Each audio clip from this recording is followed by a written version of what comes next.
Thank you very much, Mr. Chairman. It's my great pleasure and privilege to welcome all of you today at this conference. As the topic of our conference is trilateral relations between three countries, I will try to focus on the natural gas market of all the three markets and try to analyze the impact of the Southern Gas Corridor on all these three markets. As you know, currently Azerbaijan in relations with in close cooperations with Turkey, Georgia, are implementing the mega project called the Southern Gas Corridor. The project is moving ahead in accordance with the schedule. All the segments of the project which are mentioned here, the Chardonnay's upstream project, SCP project, as well as Trans-Anatolian natural gas pipeline, which is crossing across the Turkish territory, and the European part of the project, TAP, is all moving in accordance with the schedule. Well, probably we can't say the same regarding the European part of this value chain, which is Trans-Adriatic pipeline, and unfortunately at the moment this project is facing some difficulties in implementation. Probably you are aware that there's some delays in construction due to some acts coming from the local authorities. But the project, some features of the project are put here. So the good as you know, the second phase of the Chardonnay's gas pipeline will bring around additional 16 BCM of gas to Turkish and the European market. So also it's worth mentioning that the gas condensate production from the phase 2 of upstream project will be increased to 120,000 barrels per day, which will add tremendously to the economics of the Southern Gas Corridor. Because apart from gas, the gas exporter companies will be able to also export gas condensate, which also will affect the profitability of this project. So, well, I will not stop on each segment. You probably know, some details about the segments of the pipelines. So I will switch to the gas contracts that was signed back in 2013. So as you know, in 2013, the Chardonnay's consortium signed sales and purchase agreements with the Turkish BOTAŞ to sell around 6 BCM of gas to the Turkish market and 10 BCM of gas to the European market. So this contract was signed for, a long-term contract was signed for 25 years with 9 European buyers, and this creates a kind of a predictable margin for the gas seller companies for the long-term perspective. Because, as you know, due to low price environment, the market price, both in Europe and in Turkey, probably is not the best for gas seller companies to implement this kind of mega projects, which worth around $40 billion. So signing long-term contracts for 25 years will tremendously help the gas producing companies in terms of investment for at least for next 25 years.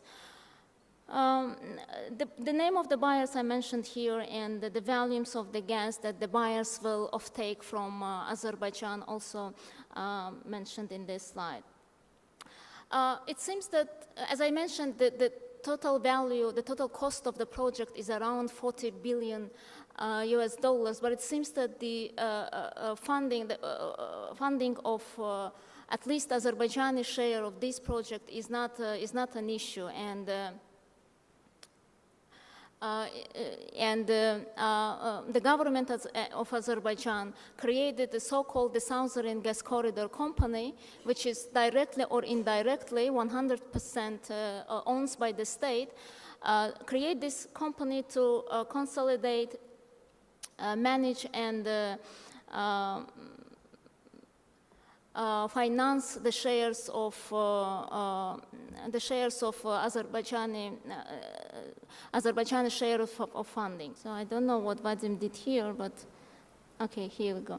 So the total funding share of Azerbaijani side is more than 12 billion, is to be more precise, $12.8 billion, and out of this sum, some 6.5 billion has been already financed by the government of Azerbaijan through mainly 3 vehicles, and those vehicles are issuance of bonds by the Southern Gas Corridor Company to SOFAS, and the amount of these bonds was 2.5 billion.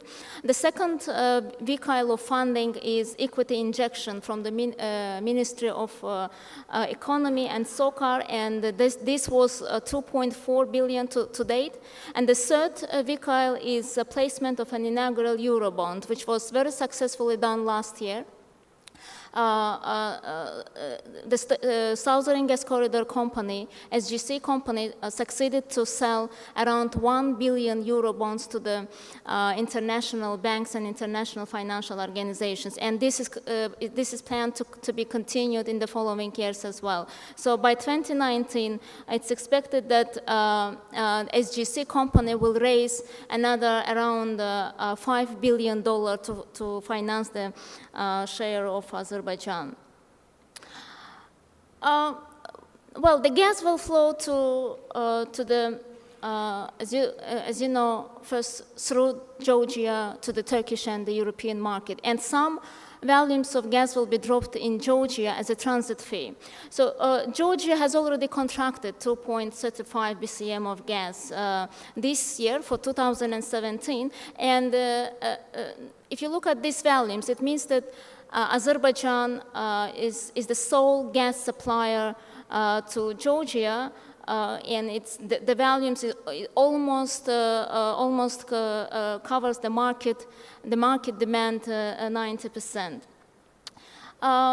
But having said that, Georgia also signed an agreement which is damned already, especially in the press, as an unfavorable agreement with Russia to charge the transit fee, not only with gas, but also in cash. So previously, as you know, Georgia received Russian gas in payment for transiting Russian gas exporting by Gazprom, supplying to Armenia, which was 2 BCM of gas last year. And for that, Georgia received 300 billion cubic meters, a transit fee.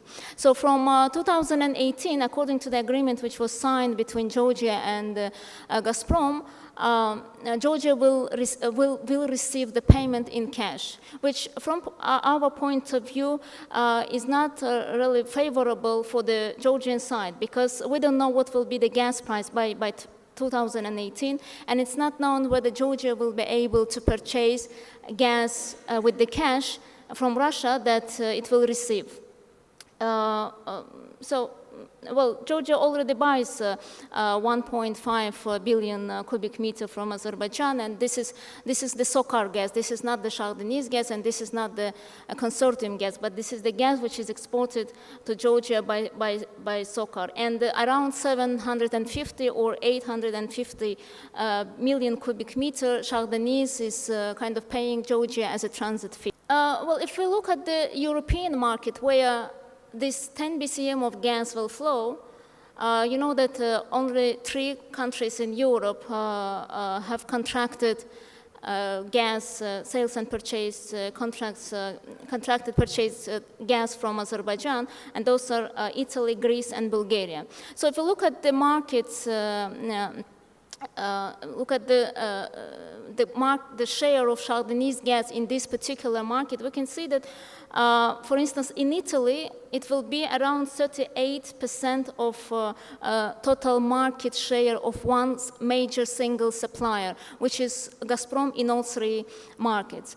Well, there are some speculations that especially coming from Europe, that, well, 10 BCM of gas is not a game changer. It will not affect much the European market, and it's around 1 or 2% of total natural gas demand in the market. But I think we should not look at the whole European market because the gas will not flow to each single European countries, but only 3 countries, and it will affect the market conditions in those three markets. So in Italy, it's 38% of the total share of one single supplier, which is, I think, it's quite a big figure. In Greece, it's 40%, and in Bulgaria, it's 36%. 6 BCM will go to Turkey, and Turkish market is changing, because demand in Turkey is declining. You know, it's unprecedented, actually, condition, the gas market condition, that demand in Turkey is declining, because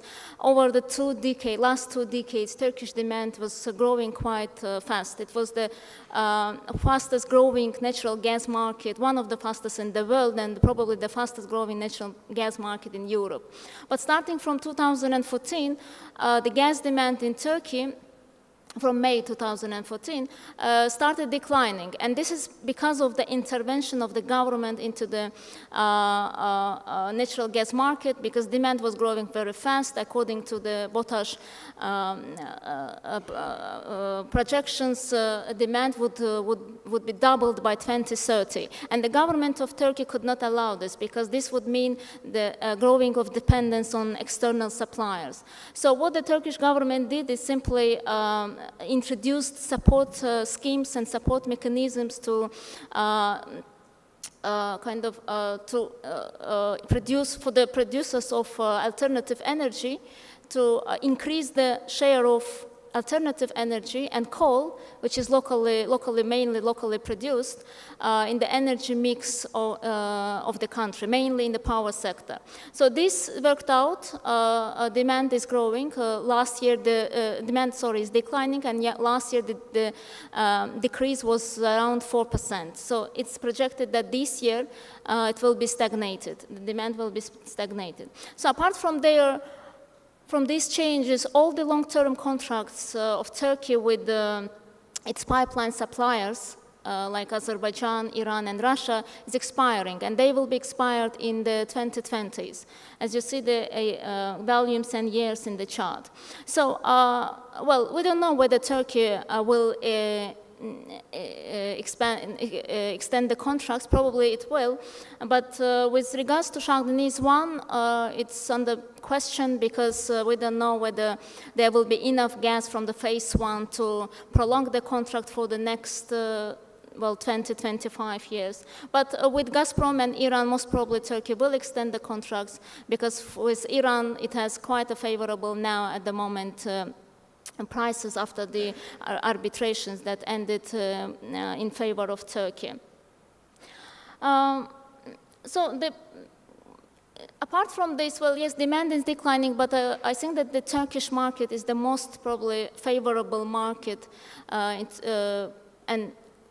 actually financially viable market for the gas coming from Azerbaijan. Well, because of the geographic proximity, because the market is huge, and still it can accommodate gas coming from some new sources, because, as I said, the contracts are expiring in the 2020s, and probably Turkey will need to substitute some volumes for some Russian volumes with gas coming from Azerbaijan. And this will straighten Turkey's hand in the negotiations regarding the gas prices with suppliers. I will very briefly look at the overall European market, because well, Europe and the European market is not actually within the scope of today's conference. But very briefly mention that despite the demand in Europe is also growing very slowly, but Europe needs gas coming from alternative sources, and it's very important because, well, for a number of reasons, and first of all, because again, long-term contracts of some European buyers with their traditional suppliers, such as Russia or Norway or Algeria, is expiring, and Europe may want to substitute some volumes with gas coming from new sources.